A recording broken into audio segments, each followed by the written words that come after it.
Nous sommes à Paris, à l'Hôtel Banque. Effectivement, on a fait un événement où on a invité un certain nombre de nos commerçants qui aujourd'hui utilisent PayPal sur leur site internet pour pouvoir leur présenter l'impact de deux études de vente additionnelle, une de Northstar et une autre de Forrester. La méthodologie est la suivante. On va contacter les consommateurs dans les 4 semaines suivant leur achat en leur posant une question très simple. Est-ce qu'ils auraient effectué l'achat si sur le marchand X, Y ou Z, si PayPal n'avait pas été proposé? Les résultats au niveau européen, on voit qu'il y a 31% des acheteurs en ligne qui n'auraient pas acheté si PayPal n'avait pas été présent. Les raisons principales étant la sécurité et la simplicité.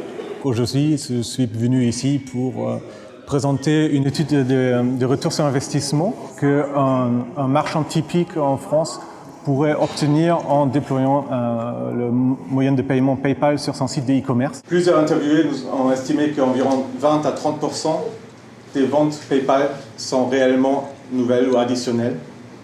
Donc quel est maintenant l'impact de PayPal sur la marge de notre marchand type? Commençons par son chiffre d'affaires en ligne est de 70 millions d'euros. Donc la part de PayPal, on disait 10%, c'est-à-dire 7 millions d'euros. Entre 20 et 30% des ventes sont réellement nouvelles ou additionnelles. Donc restons prudents, prenons l'hypothèse basse de 20%. Les 20% des ventes additionnelles représentent 1,4 million d'euros. Donc notre marchand type, il a réalisé des ventes additionnelles, un retour sur investissement positif. Donc voici dans le tableau nos estimations sur 3 ans. On arrive toujours à un retour sur investissement positif de 48%. Période d'amortissement de 3 mois. Je pense que c'est très important lors d'un meeting comme ça de prospection de nouveaux clients, de renforcer les aspects cas concrets. Effectivement, c'est très intéressant d'avoir des études.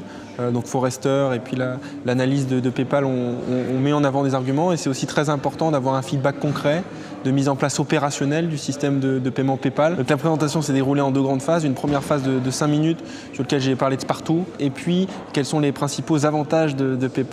Pour moi, j'en ai distingué 3. La première, c'est sa part de marché structurelle sur les différents pays en Europe.